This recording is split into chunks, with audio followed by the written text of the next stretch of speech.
we say hello as a group here in Los Angeles, where next year's Super Bowl will be. RC and Swag alongside. And Ryan, you were mentioning to me as we were watching this, you went up in camp. Yeah. And he said he knew in camp. What'd you see in camp? The first thing you knew was that Jackson Smith-Njigba was killing anybody that tried to guard him. He ends up being the offensive player of the year. And they were in joint practices with Green Bay. And there was a segment or a section of practice where the defense fought Green Bay's offense 6 times in a row. And then they got to the sideline, and they was about to fight each other because everybody that held a Seattle Seahawks back ended up being the op. Those conversations they had on that sideline about the way that they were going to compete, the way that they were going to impose their physicality on other people, you saw that progress throughout the season. And it was late in this season, you go back to week 16, the fourth quarter against the Los Angeles Rams. Rashid Shaheed gets the touchdown on the punt return. Yep. Sam Darnold finds a way to win. Kenneth Walker ascends to be the focal point of that run game. And we've seen that team take off since then, and it culminates with the championship. Swag, what most impressed you about how thoroughly dominant they were against New England tonight? Still physicality. That's what this team was built and bred on. They missed one tackle early in the game, and we were all in the green room shocked that Love didn't make the tackle in the open space. But when you think about it, this defense as a unit has swarmed and played together the entire season. And, Scott, make no mistake about it, brother. When you score on defense, people should understand the percentages that you have in order to win a football game. It changes that much. They have continued to turn the football over. They have continued to play at a very high level. But the most important thing that the Seattle Seahawks defense did this year, they brought the fight to every single game. They dictated. I've been on TV with RC for now, 7 years? Yeah. And I said defenses that dictate as opposed to trying to catch and figure out what offenses are doing, usually give themselves an opportunity to be great. And I think that's what Seattle did all season long. Scott, I remember it like yesterday. We were there on a Saturday night. It's the Seahawks versus San Francisco. And they end up getting the number 1 seed.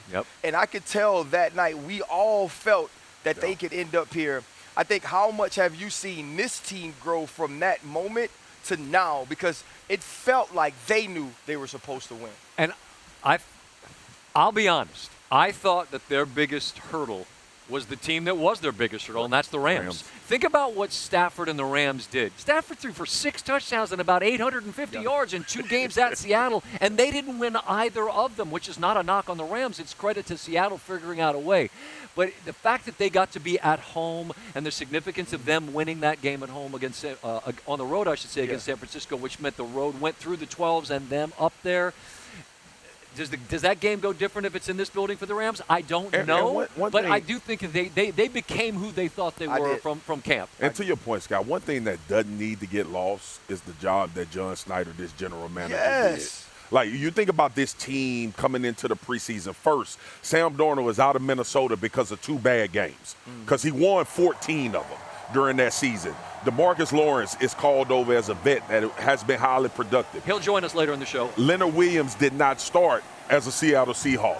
Jaron Reed, you think about the draft. RC brought this up with Witherspoon, Emenware this year, Byron Murphy. Like, this team has been built and put together to be what they are. But the most important thing that they did this offseason, more than anything, or 2 off seasons ago, was hire Mike McDonald from the Baltimore Ravens. Because when you think about his messaging leading into this season and telling those guys that they would hoist the Lombardi at the end of the year, being around football as long as he's been, there had to be something he saw to tell him that this particular team could be the team. And I think it was a mix of veterans that you brought in free agency, a mix of guys that were still hungry to win a Super Bowl with young guys that were highly productive. That's what the Seattle Seahawks team was, but they supplemented this by bringing guys in that had played at a very high level in other places. Also, too, this is a totally different team than won the Super Bowl years ago. Absolutely. For sure. Over a decade ago, the Seattle Seahawks won a championship. They had a young quarterback in Russell Wilson. You had the Legion of Boom. all of those people are gone. Yeah. And so John Snyder had to see a vision of who can be my next coach. 2 defensive coaches have now won a Super Bowl in Seattle. Who's going to be my quarterback? How do I build this team around my core of players? But it still comes down to how you execute on game day. Absolutely. And Drake Maye, who is a great young player, was overmatched by what this defense could do. And Mike McDonald, in my opinion, owned Josh McDaniels like we saw long ago when Bill Belichick did the same to a young Sean McVay. Every year, unfortunately, somebody loses this game, and we can't take it out on the people that love us the most. And I try to tell them they got to find a place to get with those people tonight and thank them and hug them, because they'll be the ones that are there when you lose to the Steelers and you lose to the Bills and you lose to the Raiders and you lose the Super Bowl. They're gonna be the ones that love you no matter what. And I think we have a bunch of great guys, and I'm sure this will bother them for a while, and then we'll have to get back to work. Yeah, he was a heartbeat. No doubt about that. He was he's a big reason why we're here. He's always the same, and look forward to my relationship with him for a long time. He's a great person and hell of a football coach. It's a business at this level, but it's more than that. It's more than that.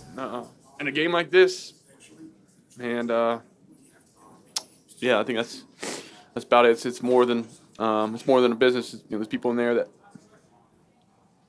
are doing it, not for the money or the fame, and that's what's cool about this team. That's a young dude with an old soul. Go ahead. I love that. I would play with him. I want Drake Maye on my team.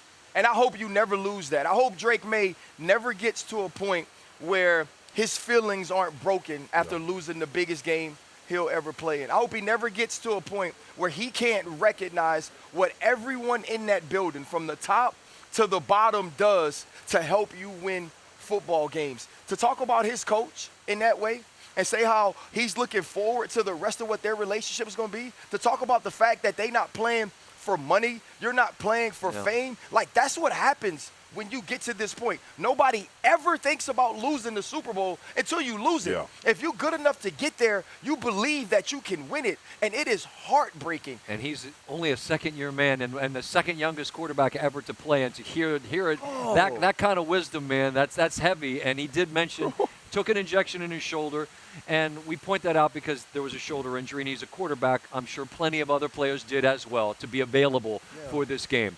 It was clear, fellas, that they were in deep water early and that this was not a day or a night for him, the quarterback, or for them. What do they take away and move forward with as a group, Swag? The young players on this football team got a quick dose of what this league is about. So that should help propel them as their season goes along. You hear the pain and the discomfort in Drake Maye in this loss, but it seems like it's the right makeup and mentality that'll fuel them to recycle this thing again. RC sits up here as a Super Bowl champion, but you also lost one. And you got to decide how you respond. And I think Mike Vrabel is the perfect coach for that, because he played and he understands how you got to kind of recycle and reshift your mind to get ready to try to make a run again. But more importantly, man, these young players for the New England Patriots, and I know we're going to talk about Will Campbell and what he gave up tonight, but to play in the Super Bowl as a rookie and to be on this stage and to play the playoff games that they played and the level of adversity that you face in playing 3 of the top defenses in the NFL on your way to having an opportunity to play in the Super Bowl, I think it's going to pay dividends for them. This team is going to be about now, how much leadership do you have? How fast do these young guys grow up and recognize that you just don't get here by lining up again? This is a hard road to travel to try to get back to this game, but hopefully they take some of this experience tonight, some of this pain, and it builds grit, it builds some callous, it puts them in a mindset that they can do it again, but next time they have this opportunity, hopefully they understand what it means to play that 3-hour game. They better recognize you are not entitled 100% to this. right? Like you could be in New England and you could see all the trophies and you could know that they already have 6, and now you're Drake May and it's your second year, you're Will Campbell and it's your first year, and you could feel like, hey man, we gonna be back here every year. You gotta remember, they got dogs over there. Josh still over there. Joe's still over there. Lamar's still over there. Sure. Right? Patrick's still over there. I'm pretty sure their head coach would be the first guy to remind them that this Yeah, is not a birthright. Exactly. Like that's the conversation you have to have. I remember William Gay was a rookie that played a ton for our defense in his first year. And I remember him telling me, I felt like after we won that Super Bowl, we were going to get back every year. I remember when Coach Tomlin walked off the field in 2011. When Coach Tomlin walked off the field in 2011 with me, I thought we would be back again. I thought Aaron Rodgers would be back again. Never happened. DeMarcus Lawrence joins us now, a Super Bowl champion. You got folks in your arms, DeMarcus. This is Scott Van Pelt. Welcome to SportsCenter. Who you got with you tonight? Yeah, I got my family with me. Got my girls, Malaya, Miliana, my son, Damari, my other son, daughter in the back. Love it. Oh, And man, what a day. am I reading this right? What's up with Sasha's pregnant? Yeah, man, we got another one on the way. She's 37 weeks pregnant.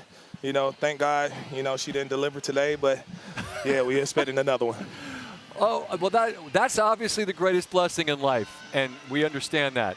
But as a champion now, this day, this night, and the role your defense played in it, how do you best sum up the emotions that I imagine are starting to land in your lap right now? All glory to God, man. You know, this is something that we envisioned all the way since OTA, since we came together as a team. We knew what we had in our locker room. It was just all about going in, week out, proving ourselves. And, you know, we was able to make it to this moment and make a statement. A loud statement at that. Your defense was spectacular. As this game wore on, what was your sense as a defense of how dominant you were and how much you were able to seemingly frustrate the Patriots? Yeah, man. We've been having a dominant defense all year. You know, I don't believe, you know, this moment changed anything. You know, this moment is not bigger than us. If the moment was bigger than us, then we would have never been here. So, you know, it was just going out there, focused on the goal at hand, and we knew we had a dominant run defense, and the only thing we had left was to get after the quarterback. And you guys did that. I mean, it was 6 or 7, depending on how you want to kind of grade the Witherspoon. Was it a fumble? Was it whatever it was 6 for your defense, and that by that point the party was on. As this game is clearly going to go your way, what are those final moments like as you realize that this is a Lombardi that's going to be in your hands and in your team's hands? I mean, I try to control my emotions, you know, play, you know, every snap, you know, even the last snap, because you never know, you know, what you have next year or whatever happens. So, you know, just being in this moment, trying to soak up, you know, everything that I can, and shoot, even go get a sack myself. I talked to Swag about who you are. Yeah. And it's a professional, an adult in the room, a leader of men. How are you able to bring that, who you are, to a room that's got some already and become such a clear and obvious leader among this group? Yeah, man, we already had leaders in our locker room, but, you know, I think, you know, the guys accepted me so well. You know, they wanted to learn from me, and shoot, you know, I wanted to learn from, you know, those guys too. So, you know, we meshed so well and, you know, bonded, you know, over time, and we just happy to be in this moment. Understood. And just as a last thought, you mentioned to me a moment ago you want to try to be in control of your emotions, and I appreciate that. But at some point with your family, soon to be growing family, it's going to hit you. You did it, and you're a big part of why. Oh, yeah. What'll be the most satisfying part of being a champion with this group of men in Seattle? I think the journey is the most, you know, satisfying part. You know, what we witnessed and went through, you know, throughout this whole year, you know, just my transition from Dallas to here to Seattle. And, I mean, you know, all the hard work over the offseason and now being in this moment, you know, I can't even explain it, man. I'm just so grateful and, you know, happy to be here. Understood. Look, you said it wasn't going to happen in Dallas, but you believed it would happen in Seattle, and here you are. And I know your family is there with you, and it's time to be with them and celebrate this moment with them. Champions of the world, man. Congratulations and all blessings on the new arrival. I hope everything goes smoothly, all right? Appreciate y'all, man. Cool setup here, isn't it? Very cool setup. And we'll obviously be here next year for the Super Bowl. And I'm going to get your touch screen and some specifics in a minute, but just first the overarching thought of this night. I mean, frankly, the game's pretty boring for most of it because of what Seattle was able to do to the Patriots. You said it earlier in the night, and then that graphic, I think, hammers it home. Think about the postseason for them. Yeah. Kenneth Walker, over 100 yards, rushing in their postseason games. And then the defense. You run the football, and you play good defense, and then your quarterback doesn't mess it up. Like, it may not sound like a real exciting formula to win a Super Bowl, but it works. It's a winning formula because it really was, that was the story of tonight. The other part of the winning formula is double moves, but we'll talk about that in the offseason as you prepare for next fall. That's another topic for another day. All right, you're so good at showing us ways that things happen that are impactful. In terms of what Mike Macdonald and this defense did, what'd they do tonight? You when you were interviewing Macdonald, said, there was a plan, right? And then execution of the plan is kind of what he followed up with. And so I thought what they did an excellent job of is they continue to play the hits. You look at it pre-snap, you get two high safeties, and they're not creeping down. That's not telling you blitz look on 3rd and long. But here comes Witherspoon. That's right before the snap. And so as we play this forward, here comes that slot pressure. And why that matters is Campbell's there on the defensive end, and so you've got a free runner. And so Drake Maye, as we play it forward, is just going to end up escaping outside the pocket, throwing the football away. That's the first 3rd down of the game. Well, again, play the hits. Safeties look high. It's not a pressure look. I understand it's a long down in distance, but here comes the slot pressure once again. Now it's Moses, the right tackle. You would think that he's fanning out to Lawrence, but as we play this forward, he gets confused. And so now you've got a free runner in Witherspoon into Drake Maye's lap, and he goes down for the sack.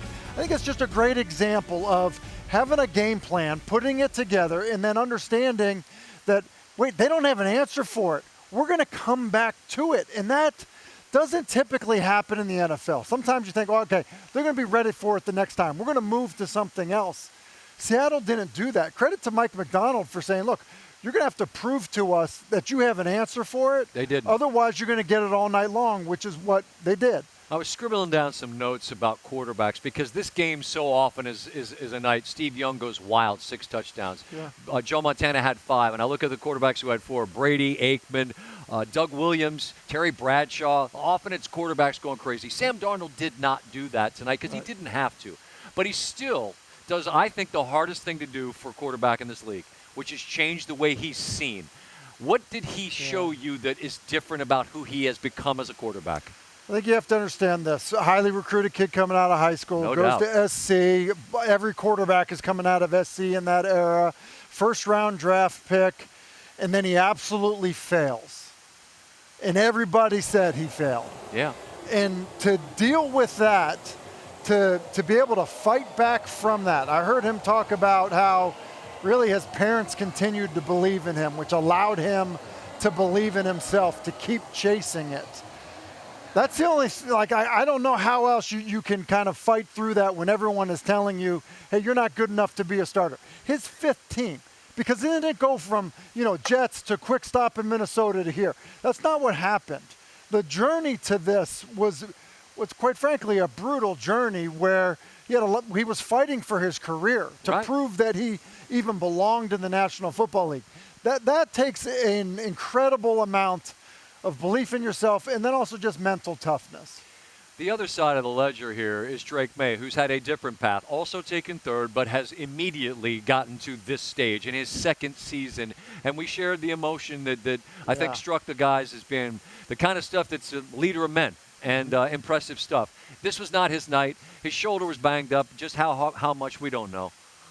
Moving forward from this and who he will be in the league, future looks pretty bright. What do you say about him? Yeah, I think the future is incredibly bright. I think the thing, and the guys made the point on the set, you guys talking about it, It's a tough road in the AFC. There's a lot of good quarterbacks in the AFC. Yeah, man. And so you think about, we're talking about him being the second youngest quarterback after Marino to get there.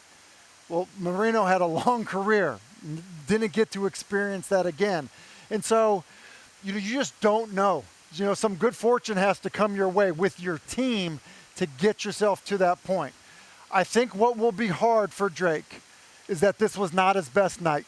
The first half, I don't think he was getting a whole lot of help from his teammates. They did a bad job of protecting him in the first half. I think what happened in the first half affected how he played in the second half. And I don't think he's going to like what he sees when he watches how he played in the second half. He's going to have to get over that. He's going to have the resolve, the grit, the resilience to put that behind him because he can be a remarkable player. I just want to say to you, for all of them to hear, how much I appreciate you, man. You really make the effort to come to D.C. You're coaching ball. You got a family. I really, really, really appreciate your friendship, your time, and what you bring to the table because you're awesome at this, man. So thank you. I do as well. This is a lot of fun, man. It's a lot of fun to get through this with you every Sunday night. For